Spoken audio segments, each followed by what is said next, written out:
then what is the best way to run a government? What is the best way to run a government? It's a standalone question.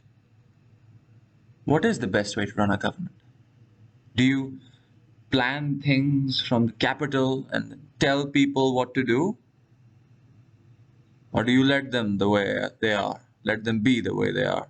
And then expect that some magic happens and you get the financial end result is, as reasonably, you get a reasonable final result. And this is the essence of the question between the financial element, the social, the economic, not the social, the economic element of conflict between the right wing and the left wing. And when you think about it, it's essentially a question of visibility. From where can you see things better is the question. Do you see things better from the capital, where you can see everything, where you have the data from different parts of the country? You can have surveys, interviews, perhaps even news. Is that a better vantage point, or is it somehow better to just mind your own business and have a myopic view of life? And maybe believe in the invisible hand that Adam Smith taught us to worship, and feel that just with every individual acting in their own self-interest,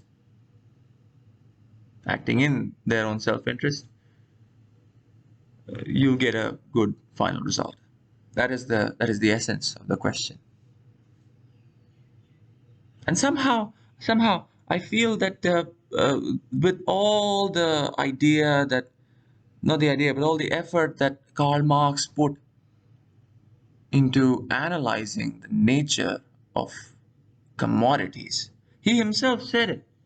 He was no one to trivialize this matter. He went to great lengths to explain and to make the reader of Das Kapital acknowledge that commodities are in fact rather peculiar things, and their existence and their life are very, very complicated things to analyze, and they should not be taken as is just because the capitalists have taught us not to question it. He made a very good point out of it, and he went to great lengths to explain these things. So why do we then not try to do that? Why have we forgotten about the nature of commodities as being pertinent to the idea of which vantage point will be better? The vantage point of the capital of the country, where everything is visible through statistics, is good for the analysis of certain kinds of commodities, is not as good for the analysis of other kinds of commodities. It's commodity dependent.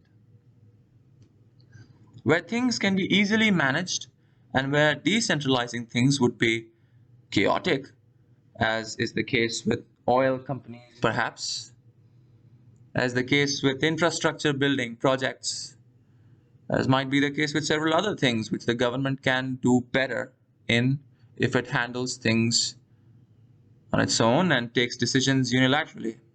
In such things, the dependence of the commodity and the production of such commodities on centralization is immense. And therefore, such commodities make sure that the vantage point in New Delhi, the vantage point in Washington, D.C., is a much better vantage point to have than the vantage point of being amongst the people, the hidden in the bushes view of life. No. Similarly, consumer products might be much better to produce by the public. Mao did this thing where he, this is a funny story. He made people smelt iron to make steel at home. And he made sure that all the people in the country, all the people in China in designated regions where he thought this would be a good venture, he made large parts of the population do just this wasteful process. It was just because the idea of decentralization was so deeply embedded in his mind with respect to steel. Centralization and decentralization, two things. That's all we have to care about.